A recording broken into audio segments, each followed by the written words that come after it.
O amor, o meio de Deus na mulher, roda nas cristãs,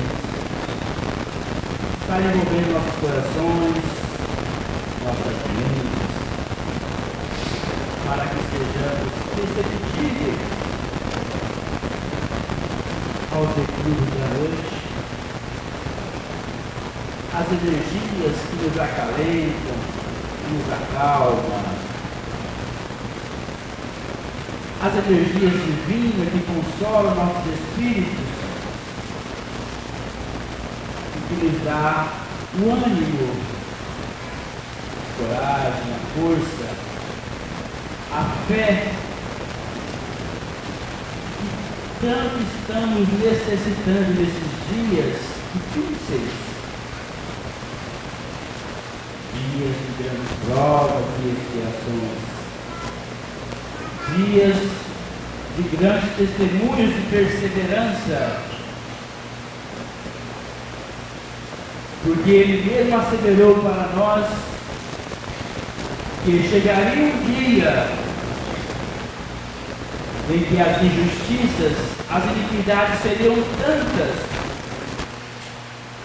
que a fé de muitos esfriaria. A sensação que temos é que estamos vivendo estes dias. A sensação que temos é que esse alvoroço todo, essa balbúrdia que o mal parece estar fazendo, não representa a realidade. Não representa. Em verdade, é uma pequena parcela de espíritos fazendo muito barulho. Muito barulho. Mas é um barulho que se destaca. Por que é que se destaca tanto? Perdão. Porque o bem, ele é mais comedido, ele é mais sereno, ele é mais tranquilo, ele é calmo. Ele não tem a necessidade de exaltar o ego. Mas nós sabemos que há muita gente boa por aí fazendo bem. Mas não aparece. Não aparece. Mas nós temos a certeza de que nesse momento de transição, aonde, segundo Divaldo Pereira Franco, já entramos, já chegamos na era do Espírito. E na era do Espírito, a coisa vai se inverter um pouquinho.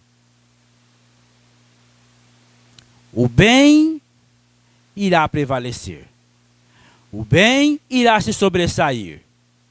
Mas para isso, nos diz Kardec, é necessário que o bem comece a ter a ousadia que o mal tem. Porque o mal, ele se sobressai porque ele é ousado. Ele não é tímido. O ladrão chega, arromba a porta da nossa casa, entra na nossa casa, pega o que quer e vai embora andando tranquilamente, sem se intimidar. ele é ousado. Enquanto o bem ainda é tímido, é acanhado. Mas, no dia em que o bem tiver esta ousadia, ele irá se sobressair. E nós observamos que o bem está começando a alcançar isto. Nós já não nos intimidamos mais em falar que somos espíritas, que confiamos em Deus, que confiamos em Jesus, que confiamos nos espíritos, que acreditamos na comunicabilidade com os espíritos. Já não nos incomodamos mais se irão nos criticar ou não. A gente fala.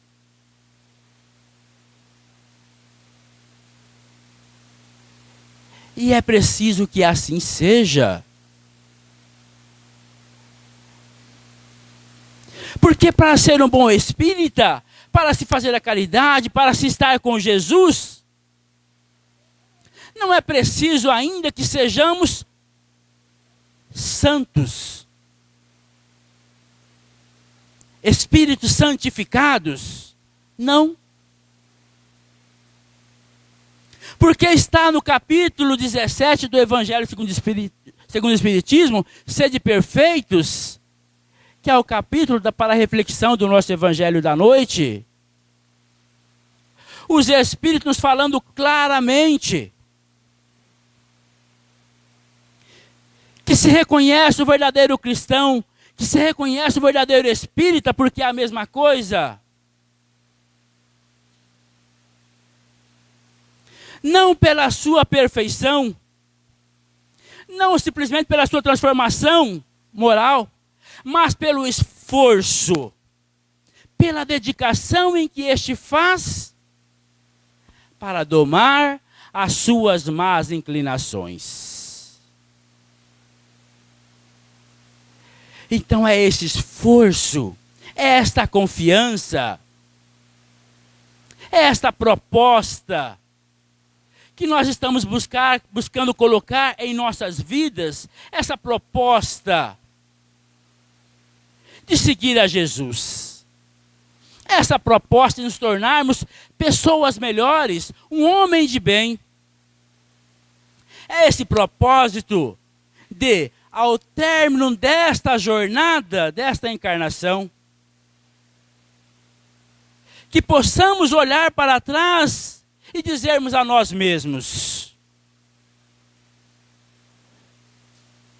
não fiz tudo o que queria, mas consegui fazer o mínimo daquilo que me foi possível. Eu dei um passo. Já não estou no mesmo lugar. Obrigado, meu Deus, pela oportunidade. Então é esse esforço, essa confiança, essa coragem, essa determinação na busca, na perseguição desse propósito de estarmos com Jesus, seguindo o exemplo de Paulo de Tarso, quando ele nos diz: ainda não sou o que gostaria de ser, mas pela graça de Deus, já sou o que sou.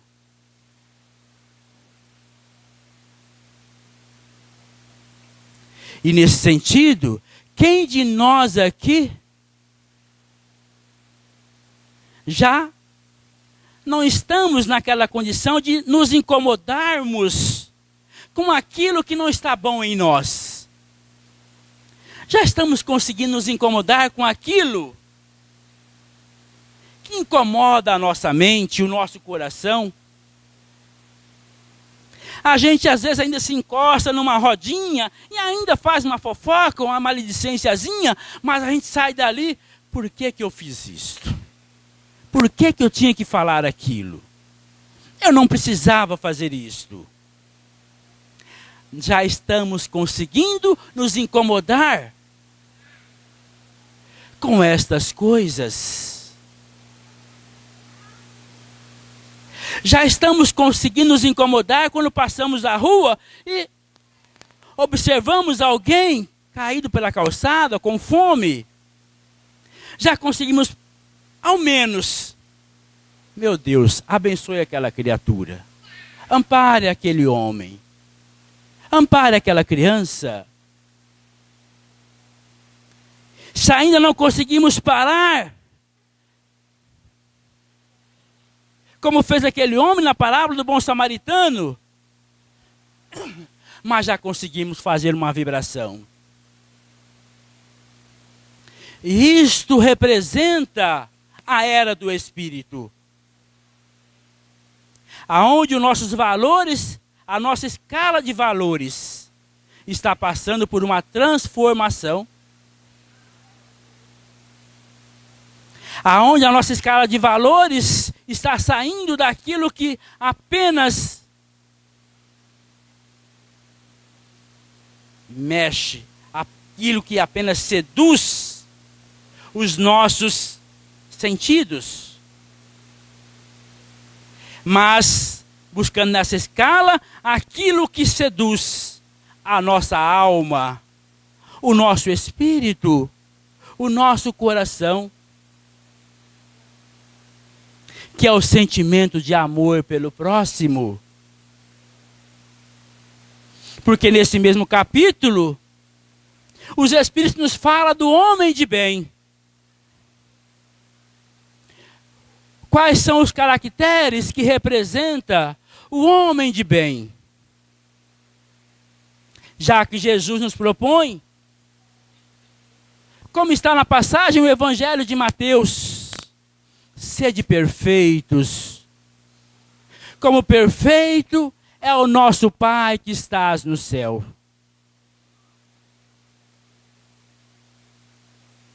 E aqui eu paro um instante para contar uma pequena historinha. E depois nós retornamos aqui novamente.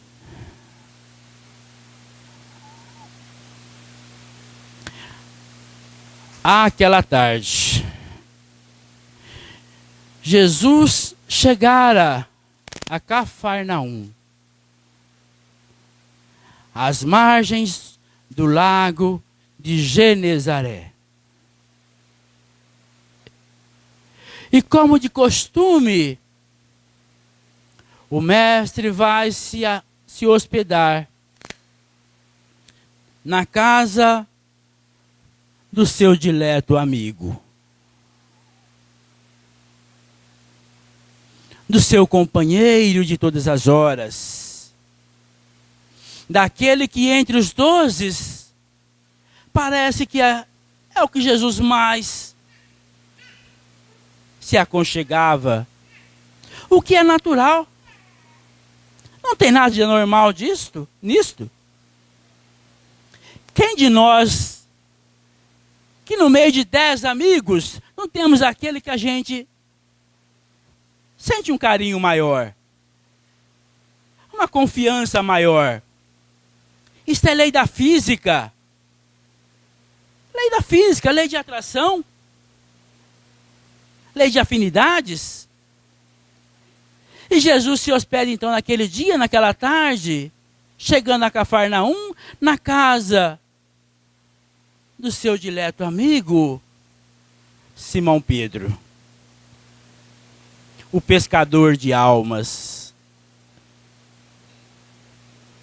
E chegando à casa de Simão Pedro, ele ouve do amigo que a sua querida mãe já há algum tempo sofria com uma enxaqueca para os nossos dias, para o nosso linguajar de hoje, de uma enxaqueca que nada resolvia. Jesus vai até o quarto, até aquele cômodo simples, humilde, se aproxima àquele leito, coloca a mão sobre a cabeça da querida mãe de Pedro.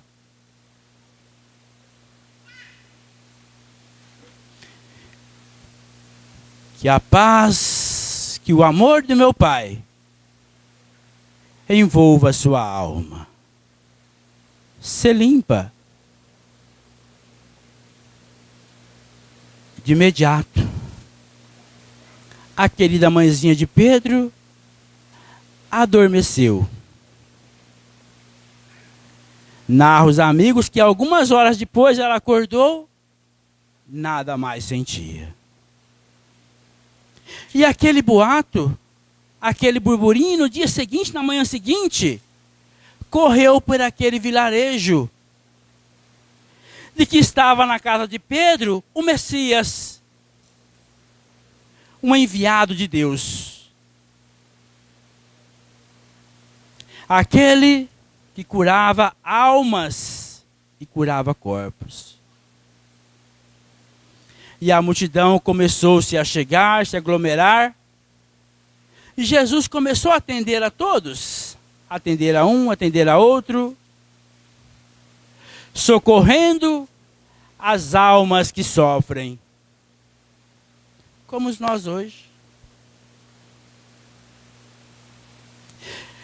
E naquele vilarejo havia um jovem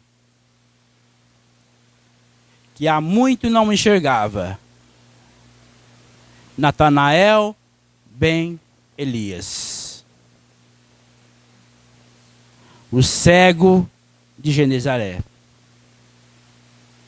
E ele ficou sabendo que Jesus estava na casa de Simão Pedro.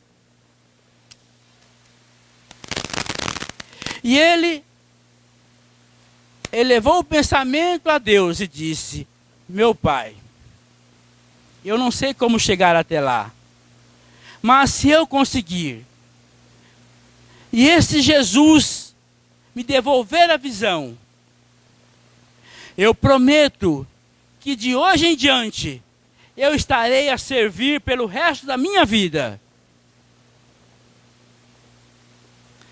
E Natanael tinha alguns amigos que também aquela notícia circulou que Natanael desejava ir até onde estava Jesus. Alguns amigos foram até lá, pegaram Natanael, que era cego, não andava, paralítico. Vivia em cima de uma cama que seria mais um pano velho. E levou Natanael até a casa de Simão Pedro. Mas chegando lá, a multidão tomava conta daquele lugar, daquela pequena casa. E agora, como levar Natanael até a presença de Jesus? E eles tiveram uma ideia. Vamos colocar ele pelo telhado.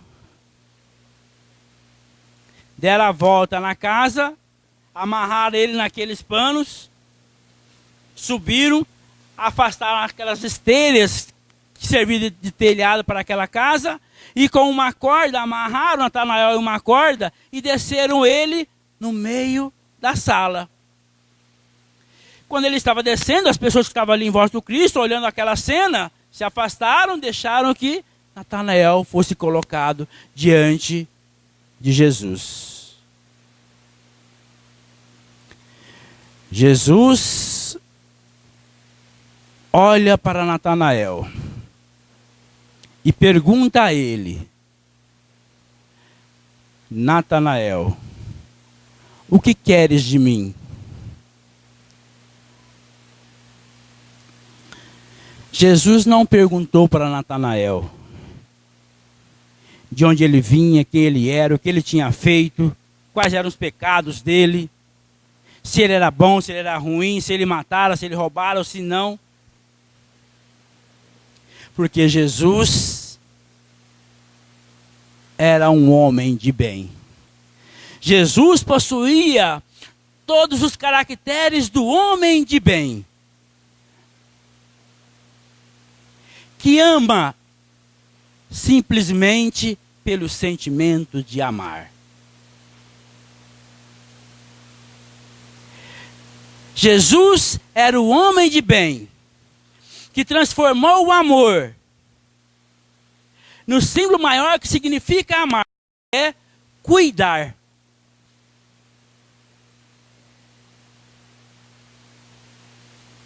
Nós vamos perceber que nós amamos alguém quando nós temos a disposição para cuidar dessa pessoa.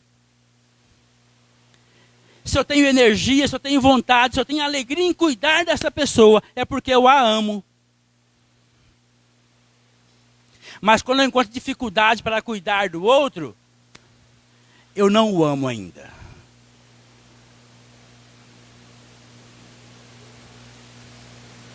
Se o seu marido tem todos os defeitos do mundo, mas ele tem disposição para cuidar de você, é porque ele te ama. Se a sua esposa tem todos os defeitos do mundo, mas ela tem disposição para cuidar de você, é porque ela te ama.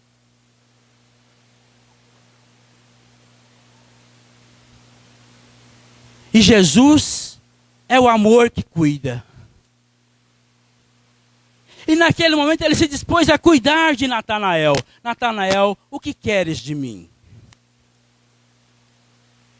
Senhor, eu só quero enxergar e andar.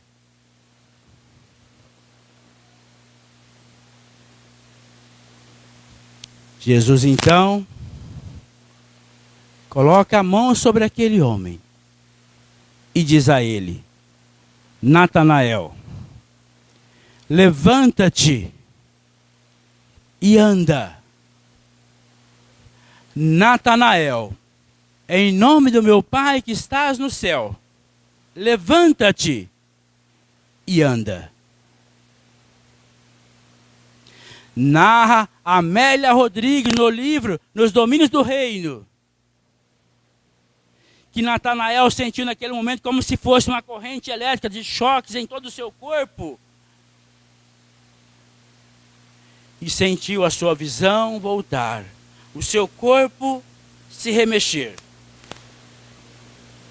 E Natanael levanta-se e sai a andar em direção ao futuro. Simão Pedro olha para aquela cena, para aquele instante, para aquele episódio, ele olha no rosto do mestre. Porque isso já era no final daquele dia. Aquele dia Jesus já havia cuidado de muita gente. E Simão Pedro olha então para o mestre, para o rosto do mestre e percebe que Jesus estava cansado. Estava esgotado. Porque dele aquele dia havia saído muita virtude, muita energia de doação. Simão Pedro então olha para aquela multidão e diz: por hoje chega, o mestre precisa descansar.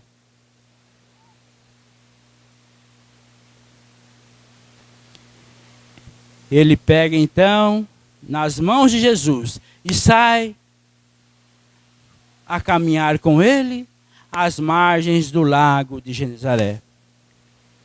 E eles caminham por algum tempo, contemplando a beleza daquele lugar, e se assentam já no escurecer, no cair da noite. Eles se assentam ao tronco de uma árvore e ficam ali por alguns minutos em profundo silêncio.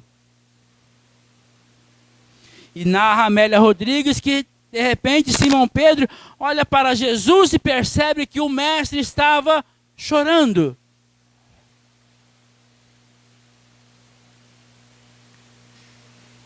Ele então pergunta a Jesus: mas mestre, tu estás chorando?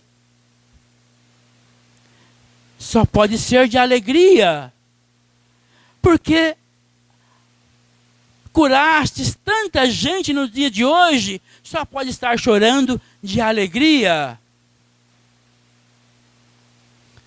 Jesus olha para Simão Pedro e diz: não, Simão, não é de alegria que eu estou chorando, é de tristeza mesmo. Mas como assim, mestre? Eu choro, Simão,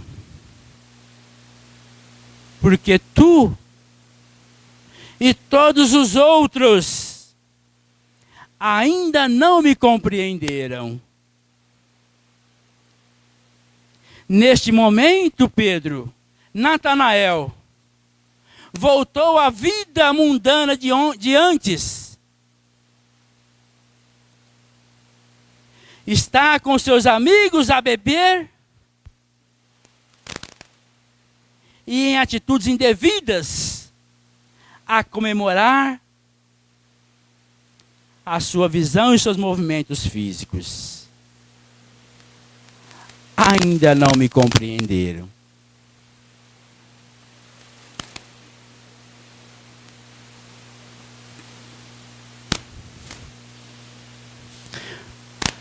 O tempo passou. Chegamos hoje em nossos dias. A doutrina espírita, esse consolador prometido pelo Cristo há 2000 anos atrás, nos chama a atenção para este episódio. Nos chama a atenção para esta fala do Cristo, que nos coloca como condição para alcançarmos a nossa felicidade, a nossa plenitude, a nossa paz de espírito, a nossa evolução. Que sejamos perfeitos, como perfeito é o nosso Pai que estás no céu. Mas esse Cristo é danado. Esse Cristo não é fácil. Olha que abacaxi que ele coloca em nossas mãos. Como é que nós, filhos do Criador, vamos conseguir alcançar a perfeição do Criador? Parece ser algo incoerente. Algo absurdo. Que não dá. Mas é preciso que nós busquemos, à luz da doutrina espírita, encontrar e observar, enxergar nesta passagem, Jesus falando de algo interessantíssimo chamado reencarnação. Jesus está a nos falar nesta passagem da importância, do valor da reencarnação. Jesus está a falar nesta passagem da lei de causa e efeito, a lei de ação e reação. Porque ele está a falar nessa passagem que o Pai nos concedeu algo também chamado livre-arbítrio. E ele fala, se eu posso, vós também podereis. O que eu faço, se quiseres, se tiveres fé, se tiver um propósito na vida, podereis fazer muito mais. Para isso o Pai nos concedeu, o Pai nos deu esse livre-arbítrio, que é esse elemento onde nós temos pela própria vontade a condição de alcançar os nossos objetivos.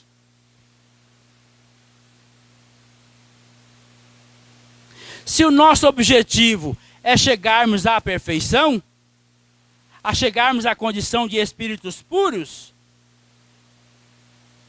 como Kardec coloca também lá na questão 101 do Livro dos Espíritos, quando ele faz a escala dos espíritos, sede perfeitos não é um estado permanente, mas é uma trajetória, é um processo, é um caminhar, é um seguir. É fazer o melhor possível a cada dia. É compreendermos, por exemplo, o que você veio fazer na casa espírita hoje. O que é que você veio fazer aqui? Você veio buscar o quê? O que te moveu a estar aqui hoje? Com que razão? Com que finalidade? Com que significado? O que é que você está buscando para você?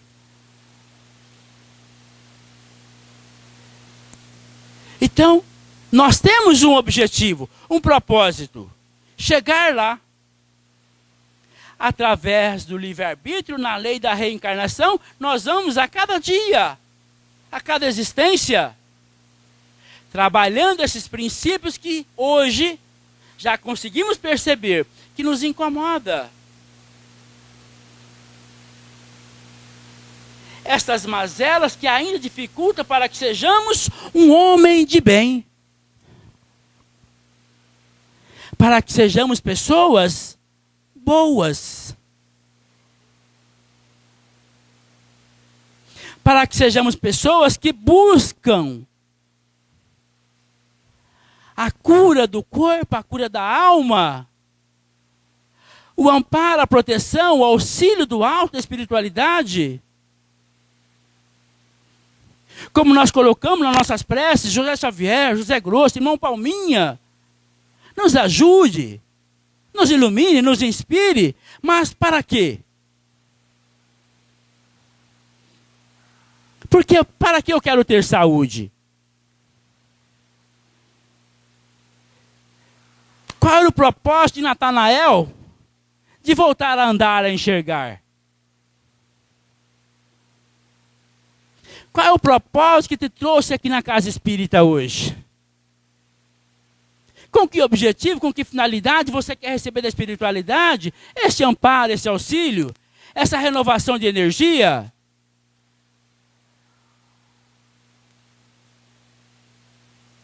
De que modo você quer usar tudo isto no dia de amanhã?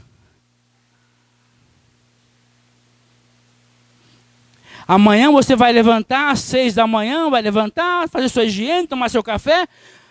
Nossa, eu fui no centro espírita ontem, rapaz, mas me fez um bem, levantei hoje, olha, tô renovado, tô leve, graças a Deus.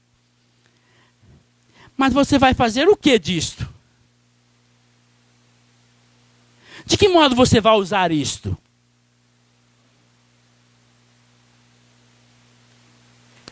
Porque se for para cometer os mesmos equívocos de ontem,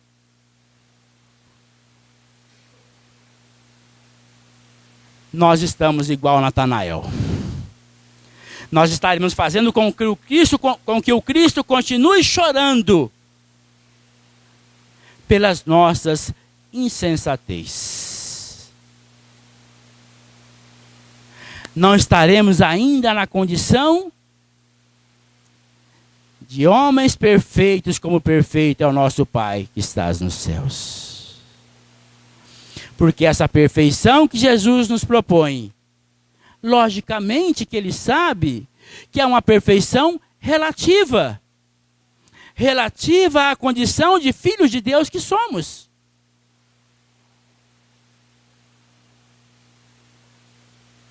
Mas é uma perfeição que é uma busca, é um processo, é um caminhar.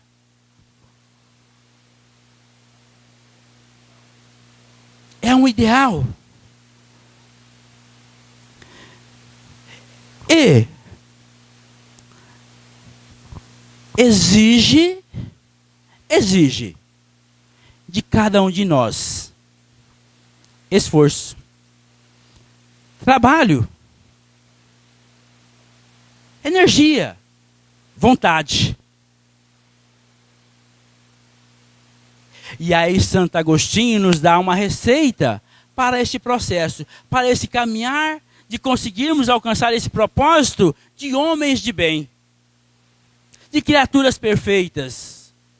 E ele nos fala na questão 919A do Livro dos Espíritos. Santo Agostinho: fazei como eu fazia todos os dias quando estava na matéria. Ao final de cada dia, eu passava a limpo as minhas ações, as minhas atitudes, e analisava a minha consciência se naquele dia alguém não tinha alguma coisa a reclamar contra mim. Se aquele dia eu fiz todo o bem que me era possível fazer àqueles que cruzaram o meu caminho.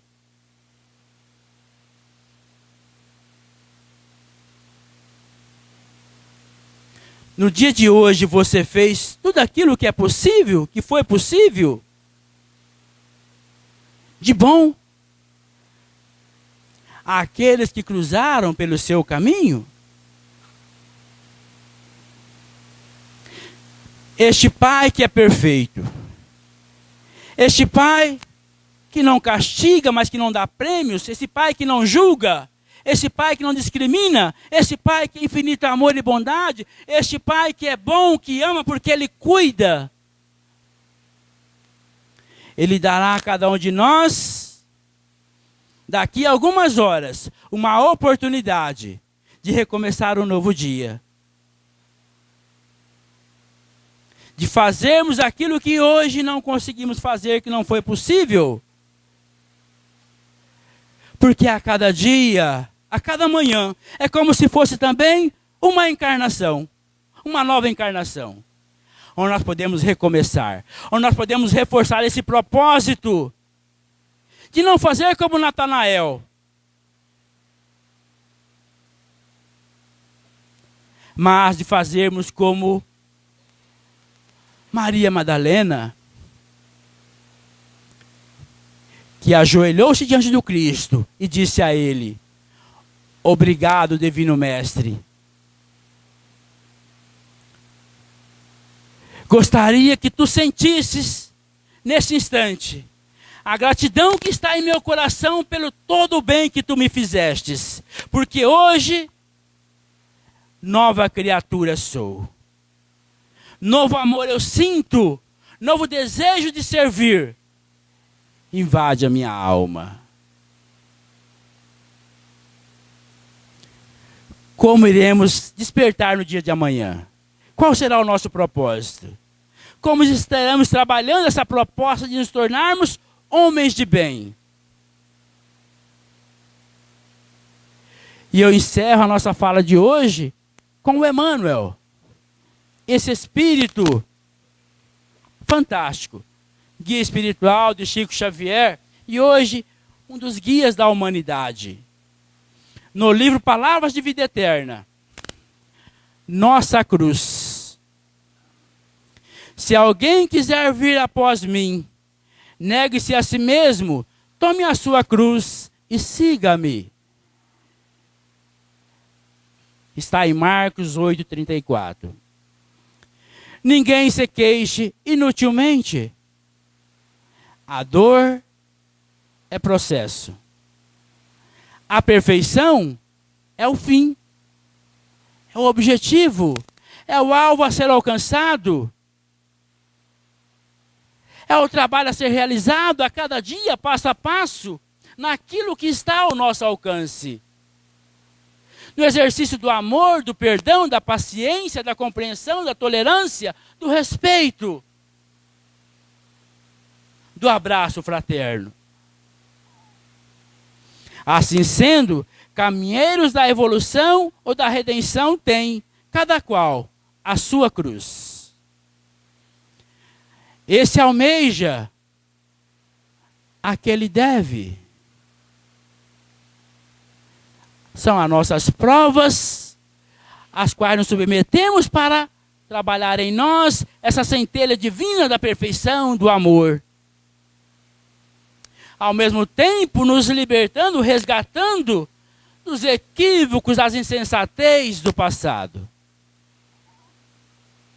E para realizar ou ressarcir, a vida pede preço.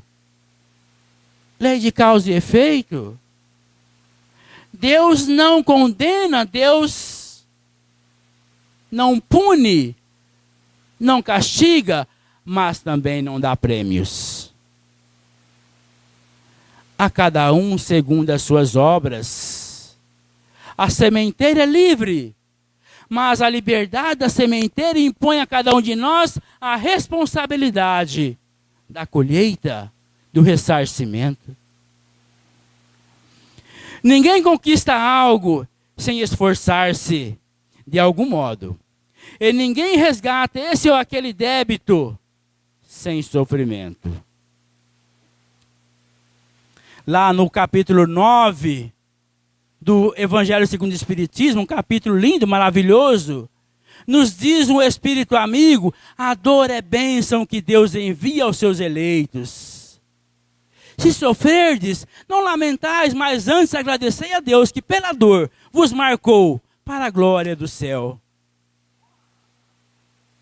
Enquanto a criatura não adquire consciência da própria responsabilidade, movimenta-se no mundo a feição de semi-racional, amontoando problemas sobre a própria cabeça.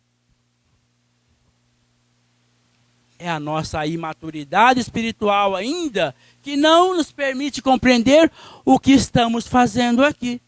Então precisamos acordar, despertar para a responsabilidade que é a própria vida, o que ela representa. Entretanto, acordando para a necessidade da paz consigo mesma, descobre de imediato a cruz que lhe cabe ao próprio burilamento. Encarnados e desencarnados, jungidos à terra, vinculam-se todos ao mesmo impositivo do progresso e resgate. No círculo carnal, a cruz é a dificuldade orgânica, o degrau social, o parente infeliz. No plano espiritual, é a vergonha do defeito íntimo não vencido, a expiação da culpa, o débito não pago. Tenhamos, pois, a coragem precisa de seguir o Senhor em nosso anseio de ressurreição e vitória. Para isso, porém, não nos esqueçamos de que será preciso olvidar o egoísmo equistante e tomar a nossa cruz, pois ela representa na horizontalidade as nossas dificuldades do cotidiano, as nossas lutas, mas nos apontando que isso nos leva para a perfeição, para o caminho de Deus, que a paz, que a luz, que o amor do divino e doce amigo da Galileia, aquele que ama porque cuida de nós, esteja a cuidar de cada um de nós nesta noite, dos nossos lares, dos nossos filhos, dos nossos entes queridos, e que nos devolva na sua santa paz. Muita paz a todos. Obrigado, meus irmãos.